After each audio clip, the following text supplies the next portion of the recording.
Là, peut-être que tout change. Les amis, j'espère que vous allez tous très bien, très content de vous retrouver en ce dimanche soir pour une nouvelle petite vidéo. C'est pas n'importe quelle vidéo, c'est le débrief du Classico. Alors, beaucoup d'angles à évoquer. J'espère que c'est un bon dimanche pour vous, un bon début de semaine. J'espère que tout roule. Le Real Madrid l'emporte 2-1 au Bernabeu. Et peut-être que c'est un véritable pivot. Yamal a parlé, il n'a pas trop assumé. On va discuter de son match. Il est peut-être encore touché, affecté, physiquement, je veux dire, athlétiquement diminué. On va raconter tout ce qu'il y a à raconter sur Lamine Yamal. Ça s'est terminé avec une petite embrouille à la fin, mais j'aime bien. Ça, c'est l'esprit classico. Ouais, peut-être que des bouches ont été fermées. Ça, c'est le geste de Vinicius à la fin. Beaucoup de choses à dire aussi sur lui, des bonnes, des moins bonnes, beaucoup de bonnes pour lui ce soir au Bernabeu. Mais ouais, à l'image de la célébration d'Aurélien Tchouaméni, le Real Madrid l'emporte. Il mérite de l'emporter nettement. 3,60 XG à 1,03, 23 tirs à 15, 4 grosses occasions, même avec un plus faible volume de possession. Ils ont tellement bien utilisé le ballon, ils étaient bons sur la pression, ils prennent 5 points de plus que le Barça. Gros écart fait. C'est la 5e victoire consécutive du Real depuis leur défaite, leur nette défaite contre l'Atleti 5-2. Ils ont fait que gagner 5-0 contre le Cagliari, 3-1 contre Villarreal, 1-0 contre Retafe, 1-0 contre la Juve et donc 2-1. Dans ce Classico, c'est le vrai moment tournant parce que c'est leur meilleur match de la saison, de très loin, de très loin. Et c'est peut-être le moment de véritable révélation de Xabi Alonso. Il a ce qu'il faut pour transformer ce club et pour transformer cette équipe. C'était pas gagné. Le début de saison, il n'y avait pas énormément de choses qui pouvaient laisser penser, même si on voyait le Real vainqueur dans ce match, on les voyait favoris face à un Barça qui allait beaucoup souffrir dans le dos, qui a tous ses problèmes actuellement. C'était dur d'imaginer, je trouve, une prestation d'ensemble aussi convaincante que celle que le Real a sortie ce soir au Bernabeu, cet après-midi au Bernabeu. Ils ont été très bons, ils ont été très forts. Peut-être que c'est le jour où tout a changé. Alors, pour moi, tout a changé parce que le Real a enfin ressemblé à une vraie équipe sur beaucoup de choses, mais déjà bien sûr la pression, déjà bien sûr le bloc haut, surtout les 6 mètres du Barça, le 4-4-2, Gouler qui rejoint Mbappé sur le duo de devant, et Tchouaméni Camavinga. La titularisation de Camavinga, énorme coup. On disait, il va faire un coup. Il avait été titulaire contre Retafe, c'était sa première titularisation de la saison contre Retafe, donc on aurait pu s'y attendre, mais pas contre la Juve en milieu de semaine en Champions. C'était un 4-3-3 avec Tchouaméni, Jude, Gouler, qui était donc 2 milieux avancés, un milieu reculé. On disait qu'il y avait un petit peu des soucis dans cette approche. L'arrivée de Camavinga a changé beaucoup de choses, et on va en reparler davantage, mais la pression, le bloc haut sur les 6 mètres, honnêtement, de la première à la 90e, alors encore une prise de vue à l'heure de jeu, ils sont là, surtout les 6 mètres, ça pousse Chesney à allonger ici, ils ont réussi leur pari d'être haut, et de ne pas jouer le match dans leur moitié de terrain. Honnêtement, il y a des moments où c'était pas parfait, il y a des moments où c'était pas parfait, il y a eu des moments où la pression a été battue, mais c'est une telle amélioration substantielle par rapport à l'année dernière, clairement, mais même le début de saison. J'ai beaucoup aimé cette approche du Real, enfin moderne, enfin agressif, enfin prise à la gorge, et quand Chesney allonge, bah ouais, ok, ils vont perdre des duels. Valverde, Militao, Huysen dans les airs. Il n'y a que Rashford véritablement à trouver, qui n'a pas un très bon jeu de tête, qui n'est pas un 9-9-9 pour moi. Donc ils ont souffert là-dessus. Et ça, c'est sur les phases de 6 mètres, mais aussi sur les phases de relance plus classiques comme ici. Regardez comme Vini, Gouler fondent sur leur vis-à-vis. Il y a Tchouaméni qui est sur De Jong, il y a Huysen qui sort sur Fermin Lopez, il y a Camavinga sur Pedri. C'est de l'individuel. Regardez, Huysen est sorti de la ligne de 4 pour suivre Fermin. C'est de l'individuel dans la moitié de terrain adverse du Barça. Et Koubarsi contraint d'allonger comme ça, entre deux, pris à la gorge. Ça fait encore une fois un ballon gagné par les Real parce que Militao sur Rashford, c'est un vrai mismatch aérien. Et parce qu'ils ont mis l'intensité, les ingrédients pour aller gagner ces ballons. Et pour effectivement, ballon gagné ici, jouer beaucoup moins le match dans leur moitié que ce qu'on a vu le Real sur les derniers mois, la dernière année faire. Le match se jouait beaucoup chez eux. Là, honnêtement, c'était le rapport de force territoriale, il a été beaucoup plus équilibré, et honnêtement, notamment sur cette première mi-temps, ça joue limite plus côté catalan. Il marque un but grâce à cette pression, quand Gouler sur Fermin, ballon gagné ici, et la reprise de volée magique de Kylian Mbappé. Il est hors jeu de rien. On va voir l'image. Mais honnêtement, c'est un triomphe d'un moment individuel de génie, mais c'est aussi le triomphe collectif d'avoir été force en ballon, d'avoir généré cette opportunité avec quelque chose, une attitude qui n'existait pas l'année dernière. Tout simplement pas. Vraie réussite de Xabi Alonso. Quand je vois par exemple Pedri essayer, Dieu sait qu'il a essayé, il a tenté, il a essayé même de diriger ses gars, il a été tellement frustré Pedri sur le jeu positionnel, la première phase, la sortie du Barça. Quand il essaye d'amener ici, Koundé fait l'appel demi-espace intérieur pour peut-être dans cet intervalle permettre au Barça de progresser, de casser la première ligne. Honnêtement, même Vinicius, il a plutôt fait les courses dans les bonnes zones pour, par exemple, là, empêcher cette passe. Donc, c'est des petites choses, c'est pas des méga grosses choses, mais c'est les premières choses que tu dois faire. Et ça conduit le Barça à aller chercher du jeu de renverse, du jeu d'ouverture un petit peu plus direct, comme ça. Mais quand c'est Yamal pour Koundé dans la profondeur, Koundé face à Carreras, le truc, c'est que le Real, et c'est ce qu'on dit depuis un moment en plus, honnêtement, ils auraient les armes pour presser. Parce que Mbappé, parce que Vini, ils ont la vitesse pour fondre sur les défenseurs centraux et les mettre sous grosse pression grâce à leur mobilité. Et après aussi parce que Carreras, Huysen, ils couvrent du terrain. Ils peuvent couvrir du terrain, tu peux les mettre ligne haute et c'est pas trop un problème. Et là, typiquement, le Barça n'avait pas vraiment les armes pour plonger dans la profondeur et Carreras Koundé, vrai mismatch aussi sur la vitesse, sur la mobilité. Donc ouais, le Real était très bien là-dessus, il était bon sur les sorties aussi. Donc on a beaucoup parlé pour l'instant de la pression, l'attitude sans ballon, mais avec le Barça, sa pression est très défaillante en ce moment. Mais le Real l'a bien exploité, ils ont montré des belles choses, ils se sont procurés des situations. Leur qualité sous pression leur a permis de ne pas jouer encore une fois le match dans leur moitié de terrain, mais aussi de se procurer de belles occasions grâce à leur projection rapide. Donc le meilleur des deux mondes, la pression encore une fois, là c'est 69e minute, Camavinga, boum sur Pedri, ballon gagné, mais c'est tout un bloc qui s'est déporté côté ballon pour empêcher les angles de passe. Ça fait un ballon gagné, ça fait encore un Real qui peut s'installer dans la moitié adverse. Tout ce que tu veux voir d'une équipe moderne. Le Real n'a pas été parfait, c'est pas parfait, mais dans ce gros match, ça a été leur meilleur match. Pour moi, c'était leur production, leur meilleure production depuis le début de saison. Et enfin, on voit la patte Xabi Alonso, on voit ce qu'il veut mettre en place. Jusque-là, bof, ce match-là, vrai tournant pour moi, vrai pivot. Le Real ressemble à une vraie équipe. En tout cas, aujourd'hui, ils ont ressemblé à une vraie équipe. Il faut que ça continue, mais ils ont ressemblé à une vraie équipe. Deuxième chose, le Barça, des problèmes qu'on avait identifiés sans solution aujourd'hui. Ils ont des gros trous. Flick s'est pris la tête entre les mains. La ligne du hors-jeu, le piège du hors-jeu, honnêtement, il n'a pas marché. Tu prends le 1-0 là-dessus. Mbappé dans le dos de Koubarsi. Il y a eu le premier qui est annulé pour ça. Alors, c'était pas vraiment une action piège du hors-jeu, c'était plus qu'ils n'avaient pas réussi à sortir face à la pression du Real, ce qui est un autre problème d'ailleurs. Bon, le premier annulé pour ça.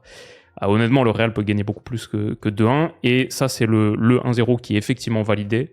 Baldé couvrait nettement. Mbappé, aucun problème pour partir à la limite. On avait dit ça n'allait pas être la même histoire que le premier Classico de l'an dernier. Toutes les équipes qui affrontent Flick maintenant en deux sont préparées à faire les courses dans le bon timing, dans le bon tempo. Pas que le Real, Séville, Girona, même l'Olympiakos.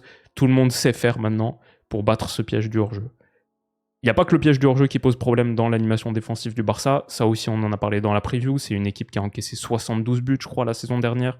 Toutes compétitions confondues. 39 en Liga, 23 en Champions. Le 4-4 contre l'Atleti, le 5-4 contre Benfica, la demi-finale contre l'Inter. Toutes ces rencontres qui ont fait kiffer, c'est aussi parce qu'ils ont pris beaucoup de buts. Pas que à cause du piège du hors-jeu, aussi parce qu'ils sont fébriles dans l'ensemble. Cette ligne de 4, elle a des problèmes. Le 2-1, il vient de Baldé battu dans son dos par Militao. Au second poteau, contre l'Olympiakos, je me souviens du centre de Podence entre Koubarsi et Eric Garcia pour la tête d'El Khabi, but qui avait été annulé, mais quand même, ils sont vulnérables dans les airs aussi. Voilà, Bellingham marque le 2-1, tapine. À la 43e minute, un petit peu plus avant.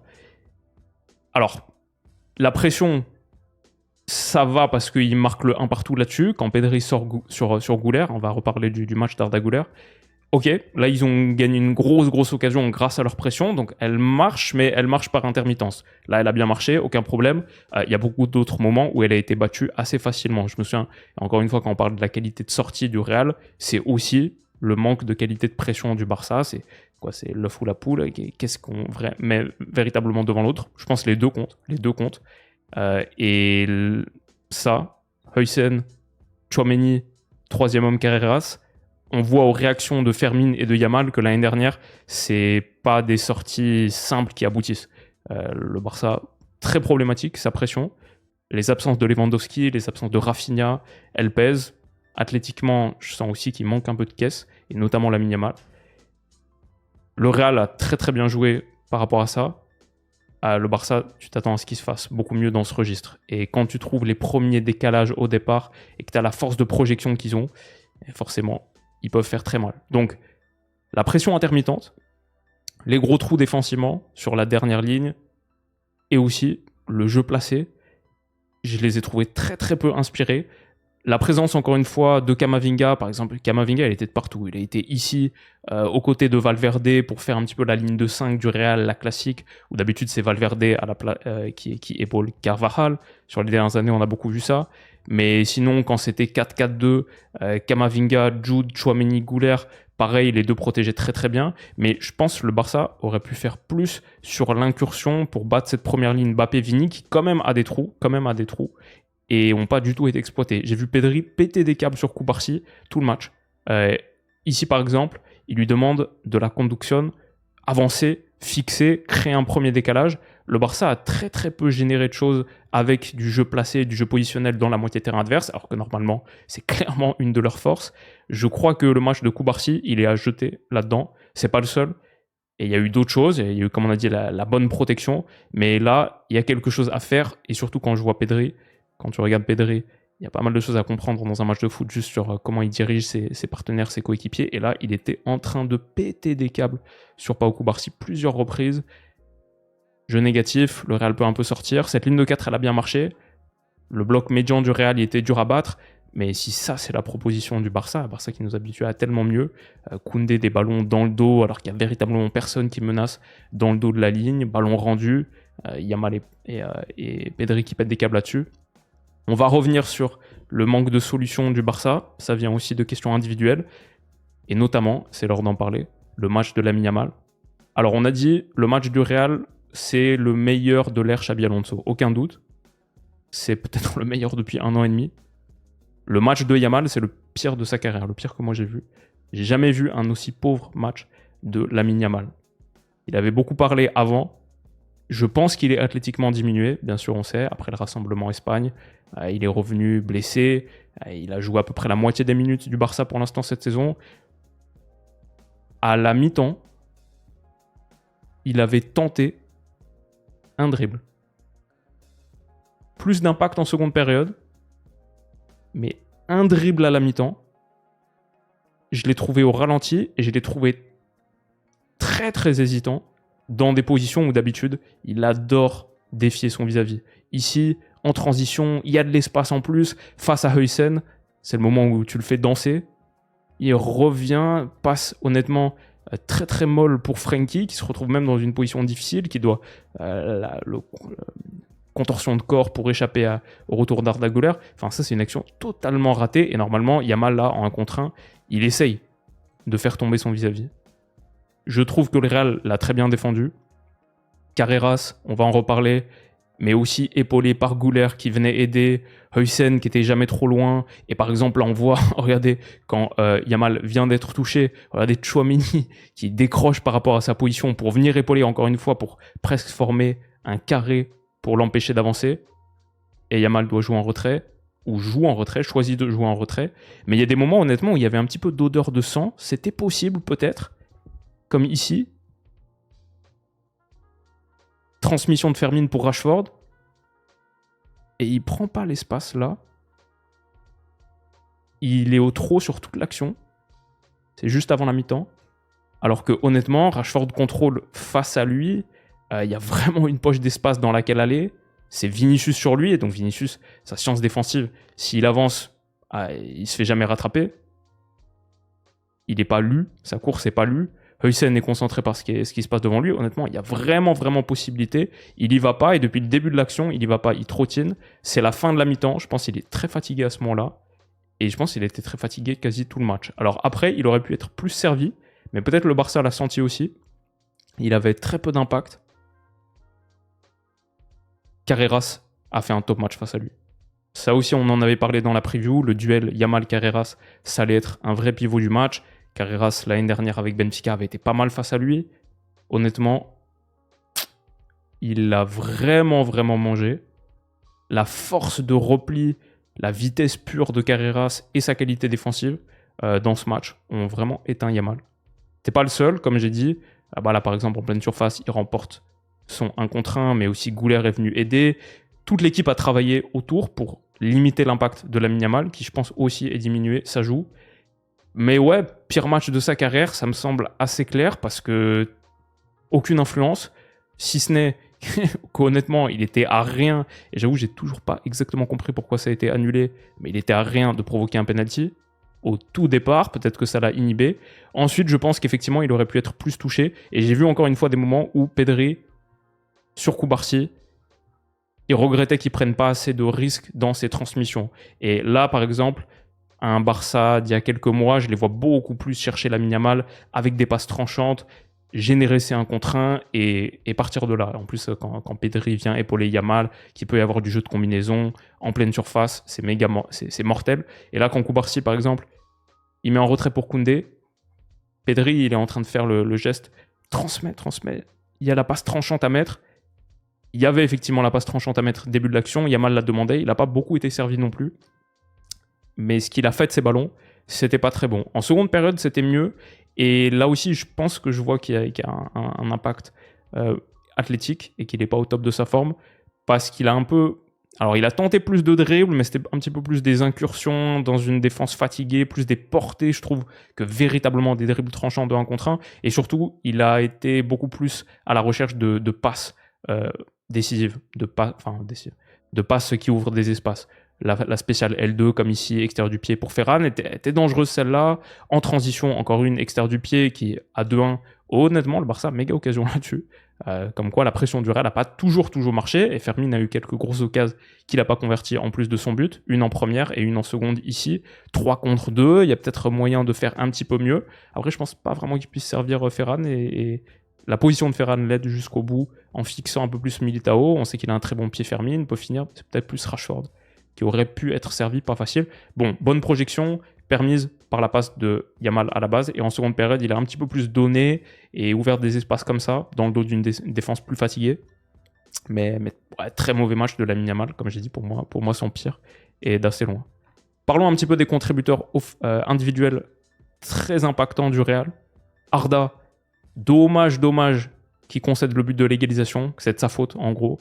La perte de balle basse ici sur Pedri dont on a parlé. Dommage parce qu'avant ça, je trouvais que c'était le meilleur madrilène. Et il aurait pu être dans la conversation MVP sans cette erreur qui coûte un but. Disons, honnêtement, j'ai trouvé de partout. C'est son agression qui aurait dû permettre à Mbappé d'ouvrir le score, la frappe lumineuse dont on a parlé, le hors-jeu de rien du tout. Et après, ouais, sans ballon, il a fait les courses de répétition constantes, les tacles ici, des ballons gagnés. Là, la sortie... Arda est vraiment le général de la pression de Xabi Alonso. Ici, Xabi Alonso est peut-être en train de réussir, depuis aujourd'hui, à réussir son pari de l'attitude sans ballon et de la pression. Je pense Arda, il a un rôle fondamental là-dedans. Il a été top. Beaucoup de tacles remportés, beaucoup d'activité, beaucoup d'agressivité. Ici, il sort sur Koundé, pareil. Donc, on le voit sortir sur Courtois, là, la course verticale. On le voit sortir sur Koundé, là, la course latérale. Il a couvert énormément de terrain. Et l'année dernière, le Real... et même il n'y a pas si longtemps, le Real, la première ligne était battue, c'était plus difficile derrière. Là, Gouler, ça a été un petit aspirateur d'espace, sans ballon, top match. Et même avec, il donne la passe quasi décisive. Il aurait pu en avoir une deuxième aussi sur le 3-1 refusé de Mbappé, on va en parler. Le Real, honnêtement, aurait pu en marquer 4 ou 5 dans ce match. Très bon match d'Arda Gouler, à part sa grosse erreur. 5e angle pour moi, Vini de retour. Ça fait déjà quelques matchs qu'on revoit du classique Vini sur les percussions, sur les éliminations, sur la vitesse. Là, il y a l'image assez marquante. Pedri qui doit faire faute, le maillot tiré, la force de projection du Real grâce à leur sortie sous pression. Ils avaient des espaces à infiltrer et Vini a été top là-dessus. Mais honnêtement, même face à une défense plus repliée, j'ai vu du classique Vini avec ses dribbles, longue ligne de touche, puis longue ligne de 6 mètres, dans les petits périmètres comme ça. Je l'ai vu plutôt en jambes, en forme. Son centre là, juste avant la mi-temps, c'est là-dessus que je disais que Gouler, avec le petit ballon par-dessus, il n'y a pas du tout hors-jeu pour Mbappé. Ça aurait pu faire 3-1. Il y a ensuite hors-jeu sur la frappe de Bellingham. Mais ça, c'est une action de grande classe. Encore une fois, le Real, pour moi, a atteint des pics parce que leur structure était bonne, largement meilleure que l'adversaire, et bonne, saine. Mais en plus, ils ont eu des moments de combinaison, lumière, au plafond. Et ça, c'était très, très encourageant pour eux. Le petit ballon par-dessus de Gouler. Mbappé est largement couvert. C'est venu à la base d'une belle percussion de Vigny. Mais, même s'il est capable de petits moments défensifs comme ça, Vigny de retour, c'est dommage, c'est vraiment dommage. Après ce top match, ce match plein, ce vrai match convaincant, c'est dommage l'attitude là, comme ça, à la sortie. Vraiment vénère, hyper vénère, file directement au vestiaire. C'est la 73e, c'est un classico, il y a 2-1. J'ai trouvé l'attitude mauvaise, bien sûr Xabi Alonso le sait. Et il revient 10 minutes plus tard sur le banc, mais quand même colère. J'aime pas l'attitude parce que ça c'est un classico. La performance collective doit être tellement au-dessus, plus importante que absolument tout le reste. Tu dois sortir, taper dans les mains de Rodrigo, le match continue. Et imaginez si le Real se fait égaliser dans cette fin de match. C'est une histoire différente par rapport à Vini. Et c'est vraiment dommage parce que son match jusque-là, il est très très bon. J'imagine, je comprends la frustration parce que si tu sors à la 72e minute dans un classico où il n'y a que 2-1, le statut il est assez clairement établi que tu n'es pas le joueur numéro 1 de ton équipe, tu n'es pas l'offensif numéro 1 de ton équipe. Mbappé n'est pas sorti. Clairement, Mbappé n'est pas sorti. Vini est sorti pour Rodrigo. Je trouvais d'ailleurs, je regardais la chaîne espagnole et je trouvais qu'il y avait une expression que je connaissais pas, mais que j'ai bien aimé. Il disait, bon, apparemment, on le voit depuis le début de saison, pour Xabi Alonso, Vinicius et Rodrigo, c'est comme l'eau et l'huile. Agua y aceite. Deux choses qui se mélangent pas. Deux composants qui se mélangent pas. Je crois qu'ils ont joué depuis le début de saison, ils disaient 70 minutes ensemble sur le terrain. Donc c'est vraiment Rodrigo est le remplaçant de Vini. Rodrigo a des choses à apporter. Pour Xabi Alonso, les deux doivent pas jouer ensemble. Donc quand tu dois faire entrer Rodrigo, apparemment, c'est pour faire sortir Vini.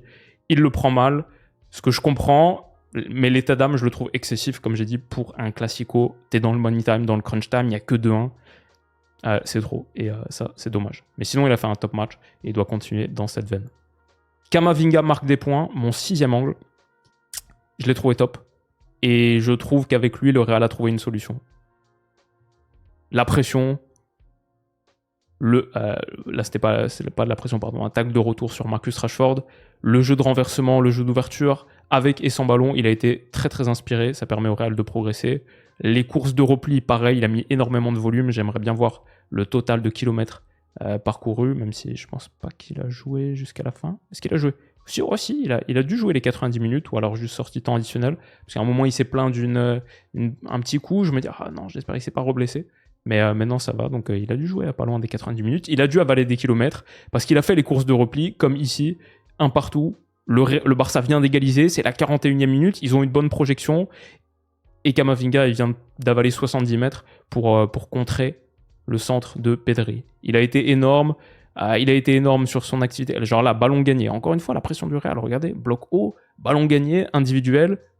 Il fait un enchaînement magnifique. Petite semelle, roulette pour transmettre à Bellingham. Et ça, c'est l'action qui amène le penalty, qui aurait dû permettre au Real de tuer le match, que Mbappé rate. Mais il a été top ici sur la pression sur Casado. On est en fin de match, 76e minute. Réussit une intervention encore, harceleur. Il a été top, Kama. Et sa présence change beaucoup de choses. C'était ça le coup tactique de Xabi Alonso. Il a marché et il sera peut-être suivi d'effets, suivi de lendemain pour ce Real Madrid. Kylian est en feu, ça on le savait.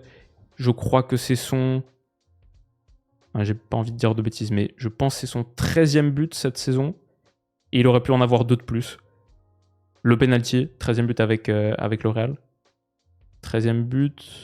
Ouais, peut-être un peu plus. Bref, il aurait pu en avoir plus parce que le penalty stoppé par Chesney, le hors-jeu d'1 centimètre, il est en grande forme et jusqu'au bout, il a fait passer des frissons dans le dos de la ligne du Barça, ce contrôle orienté sur Araujo. Dommage le penalty raté parce que, encore une fois, top match de Kylian, il est vraiment en top forme. Ça change beaucoup de choses pour le Real aussi. Enfin, j'ai envie de finir quand même avec une nuance. Attention, c'est pas le Barça avec toutes ses armes que le Real a affronté. C'est pas le Barça avec toutes ses armes qui a perdu, et c'est des armes importantes. Quand à la 74e minute, pour inverser le cours d'un match, même s'il a marqué l'autre jour, tu es obligé de faire entrer Araujo, Casado, parce que Lewandowski est pas là, parce que Rafinha est pas là, parce que Olmo est pas là. Johan Garcia, gardien très important aussi dans leur approche, est pas là. Ça change des choses quand même pour ce Barça. J'ai envie de nuancer la critique et la sévérité du jugement aussi au prisme de leur absent. C'est un truc majeur. Ça changera peut-être. Yamal aussi, athlétiquement, je le trouve. Je suis assez certain qu'il est diminué. Et ça aussi, ça changerait des choses s'il était à 100%. Donc la saison, elle est longue. Le Real a pris une belle avance, 5 points. Il reste encore des classicos. En ce qui reste, il en reste un en Liga en mai, c'est sûr. 35e journée, je crois. Donc faut veiller pour que le Barça, que le titre soit pas joué d'ici là. Mais je pense qu'il y en aura un en Supercoupe. Il y a toujours la Copa del Rey. Et je crois qu'ils vont se jouer en Champions. Je sais pas, petit feeling comme ça. Real Barça en Champions. On verra. Mais ouais, comme je disais, Rafinha absent. Notamment sur la pression, sur la projection, la verticalité, où le Barça a tellement une difficulté dans ce match. Ça changerait quand même les choses. Mais j'ai beaucoup apprécié ce que j'ai vu. Je crois qu'on vit la nouvelle ère du Classico. J'ai vu, alors, 2 équipes qui se chamaillent au coup de sifflet final. Ça, c'est pas tout à fait nouveau. Mais avant ça, avant la fin de match, j'ai vu du combat. Tellement de combats, d'agressivité. J'ai vu des scènes comme celle-là. Des scènes de bataille rangée, mais sur le terrain. Ça, c'est un classico de gladiateur. Ça, c'est ce que j'ai envie de voir. Yamal qui a parlé avant. Vinicius le geste à la fin.